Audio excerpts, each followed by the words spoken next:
बिस्मिल्लाहिर्रहमानिर्रहीम। अस्सलाम वालेकुम व्यूवर्स, मेरा नाम हुरम शहजाद है और आप मेरा यूट्यूब चैनल देख रहे हैं। व्यूवर्स, दुनिया में बहुत से ममालिक ऐसे हैं कि जो टूरिस्ट वीज़ा आसानी से नहीं देते बल्कि नहायत मुश्किल से देते हैं। आप सोच रहे होंगे लाजमी कि वो अमेरिका, कनाडा, ऑस्ट्रेलिया या फिर शेंजन कंट्रीज़ में से कोई होगा, लेकिन ऐसा बिल्कुल नहीं है। कुछ ऐसे कंट्रीज़ भी मौजूद हैं जो अमेरिका, कनाडा और शेंजन कंट्रीज़ को भी टूरिस्ट वीज़ा नहीं देते। ये हैरानगी की बात है। आपको बताना जा रहा हूँ कि वो कौन से कंट्रीज़ है। सबसे पहले इनमें आता है नॉर्थ कोरिया। साउथ कोरिया तो आपने सुना, साउथ कोरिया के साथ इसका बॉर्डर शेयर होता है, नॉर्थ कोरिया और साउथ कोरिया। इसके रिलेशन जो कि अमेरिका के साथ अच्छे नहीं और ना ही साउथ कोरिया के साथ अच्छे हैं, इसलिए ये अमेरिका और साउथ कोरिया को टूरिस्ट वीज़ा बिल्कुल भी नहीं देता। इसके अलावा कैटेगरीज़ हैं जो उनकी डिप्लोमेटिक वगैरह या इसके अलावा कुछ बिज़नेस कैटेगरीज उसमें वो जा सकते हैं, लेकिन टूरिस्ट वो बिल्कुल इन्हें नहीं देता। इसके अलावा अगर किसी और कंट्री से किसी का ताल्लुक़ है तो उसे क्या करना होगा, उन्हें भी वो बहुत सी डिफ़िकल्टीज से गुजरना होगा। पाकिस्तानी आपको मिल सकता है लेकिन मुश्किल है। कैसे होगा कि उनके जो गवर्नमेंट से अप्रूव ट्रैवल एजेंट हैं, ट्रैवल जो टूर ऑपरेटर हैं, उनसे आपने पूरा प्लान ख़रीदना है। पहले उन्हें पे करना है, उसके लिए उनके रूल्स रेगुलेशन क्या हैं। वो इस तरह से है कि जब आप वहाँ पे ट्रैवल के लिए जाते हैं तो आपको होटल में स्टे करना होगा। आप अकेले होटल से बाहर जैसे वो घूमने जा रहे हैं या किसी शॉप पे जा रहे हैं ऐसे नहीं जा सकते। आपको उसके लिए बाकायदा टूर गाइड की ज़रूरत होगी। आप जब भी ट्रैवल करेंगे, होटल से बाहर जाएंगे, वो टूर गाइड के साथ ही जाएंगे, अदरवाइज़ नहीं। जब आप टूर गाइड के साथ जाते हैं तो आप लोकल जो पब्लिक है उनसे आप वहाँ का जो लीडर है उसके बारे में बात नहीं कर सकते। ये अलाउ नहीं है, ना ही अपने टूर गाइड के साथ। तो इसलिए यही है कि वहाँ पे लोग टूरिज़म के लिए नहीं जाते, ये इन्हीं डिफ़िकल्टीज़ की वजह से। इसके बाद व्यूवर्स, दूसरा कंट्री बताने से पहले अगर आपने मेरा यूट्यूब चैनल सब्सक्राइब नहीं किया तो कर लें, ताकि ऐसी मज़ीद वीडियोज़ का नोटिफिकेशन आपको मिलता रहे। वो है भूटान। व्यूअर्स, भूटान जाने के लिए आप वहाँ पे इंडिविजुअली, आप अकेले ट्रैवल नहीं कर सकते, ना ही अकेले आपको वीज़ा मिलेगा। भूटान जाने के लिए आपको पूरा ग्रुप लेके जाना पड़ेगा। वो भी एक, आप पहले उन्हें पे करेंगे, अपना टूर प्लान देंगे, फिर आप एक ग्रुप की शक्ल में जाएंगे वहाँ पे और वहाँ ट्रैवल कर सकते हैं। इंडिविजुअली अकेले आपको वीज़ा नहीं मिलेगा टूरिज़म के लिए। ये तो भूटान के रूल्स रेगुलेशन है कि इसके लिए अच्छा खासा आपको, यानी कि अकेले नहीं जाना, आपने 10, 20, 15 बंदों का ग्रुप लेके ही जाना है, लेकिन वीज़ा इसका आपको मिल जाएगा।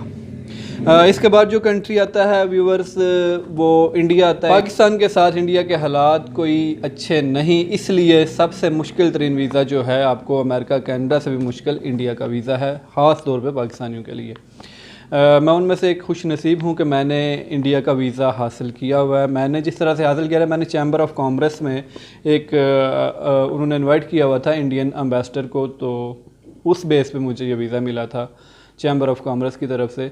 और एक एग्जीबिशन हो रही थी चंडीगढ़ में, वहाँ पे जाना था।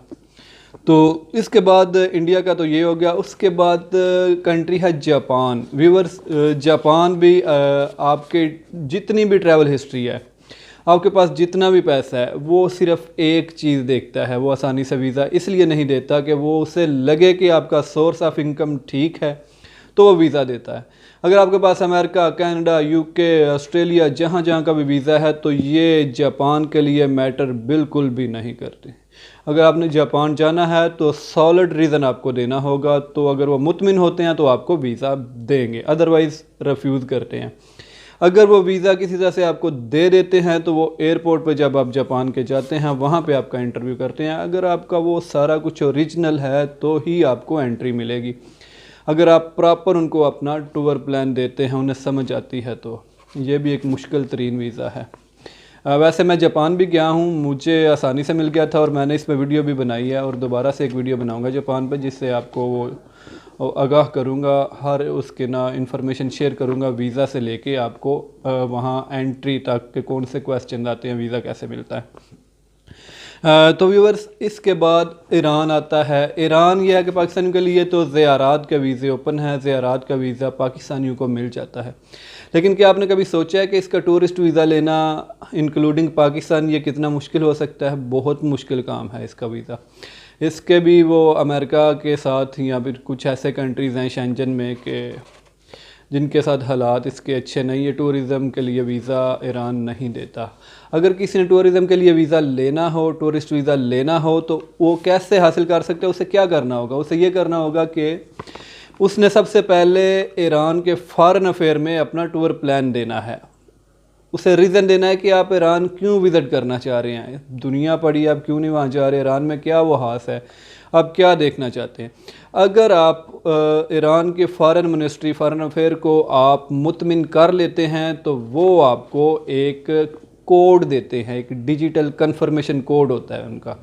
वो कोड जब आपको मिल जाता है तो ही आप इसका टूरिस्ट वीज़ा अप्लाई कर पाएंगे, चाहे आपका ताल्लुक़ किसी भी कंट्री से है। लेकिन पाकिस्तानियों के लिए खसूसी इसमें गुंजाइश है कि आप ज़ियारात पे वीज़े पे आसानी से जा सकते हो, जिसको भी देखें वो ज़ियारात के वीज़े पे ही जाता है। तो इसके अलावा व्यूअर्स, नेक्स्ट जो कंट्री है वो है चाइना। चाइना के बारे में मैं आपको बताता हूँ चाइना क्यों मुश्किल है व्यूअर्स। लेकिन मैं चाइना को मुश्किल नहीं समझता, क्योंकि मैंने वहाँ पे मेरी कंपनी है, मैंने कंपनी रजिस्ट्रेशन बाकायदा की है, मेरे पास वहाँ का रेजिडेंस परमिट है, तो मेरे लिए ये मुश्किल नहीं समझा जाता। लेकिन ये खासा मुश्किल वीज़ा है। ये आपको वीज़ा कैसे देता है? टूरिस्ट वीज़ा तो आपको ऐसे नहीं देता, ये इसकी भी वो बहुत सी वो एक डिफ़िकल्ट सा काम है। ऐसे ही आपने वहाँ पे अप्रोच करनी है टूर ऑपरेटर पे, अपना इनविटेशन वगैरह हर चीज़ उन्हें, टूर प्लान वगैरह, लेकिन उस पर मुतमिन नहीं होता है। वहाँ पे बंदे जाते हैं बिज़नेस के लिए। तो व्यूअर्स, कैसे आपको वीज़ा मिलेगा? इसका पहला वीज़ा जो होता है, फ़र्स्ट वीज़ा, इंतहाई मुश्किल होता है और महंगा होता है, क्योंकि इसके लिए आपको एक अदद इनविटेशन लेटर की ज़रूरत पड़ती है कि आपने वहाँ पे कहना है कि हमने यहाँ पे बिज़नेस करने के लिए आना है। तो वो मुतमिन नहीं होते फ़र्स्ट टाइम। अगर आप, यानी कि आप पाकिस्तान या बल्कि अमेरिका, कनाडा के लिए भी उसकी यही शराइत है कि आपने जाना है तो आपको इनविटेशन चाहिए होगा। इनविटेशन वो थोड़ा कॉस्टली होता है। अगर आप पहला वीज़ा लेते हैं उसका और उसी टाइम पीरियड में वापस आते हैं बगैर ओवरस्टे हुए, तो आप रेगुलर होते हैं। रेगुलर के लिए चाइना का वीज़ा लेना बिल्कुल भी मुश्किल नहीं, नहायत आसान काम है और बहुत चीप प्राइस में आपको मल्टीपल वीज़ा तक मिल जाता है। लेकिन इसके लिए आपको रेगुलर होना पड़ेगा। इसकी और कैटेगरीज भी हैं, जैसा कि आप डायरेक्टली इसका जेड कैटेगरी है, वर्क वीज़ा उसे कहते हैं, वो भी आप ले सकते हैं। वो आप फ्रेश पासपोर्ट पे ले सकते हैं। जितना कि आपको बिज़नेस वीज़ा लेना है उसमें थोड़े से आप और चार्जेस ऐड करें तो आपको डायरेक्टली जेड वीज़ा, और वो थोड़ा आसान होता है, उसकी रिक्वायरमेंट्स होती है, इस पर वीडियो मैं बना चुका हूँ। तो व्यूअर्स, ये वो कंट्रीज़ थे जिनका वीज़ा लेना मुश्किल समझा जाता था, ये मैंने एक्सप्लेन किया आपके साथ। इसके बारे में आपकी कोई भी जानने की किसी किस्म की इन्फॉर्मेशन की ज़रूरत हो तो आप कमेंट्स बॉक्स में अपना मैसेज छोड़ सकते हैं। दुआ में याद रखिएगा, चैनल को सब्सक्राइब करना मत भूलिएगा। अल्लाह हाफ़िज़।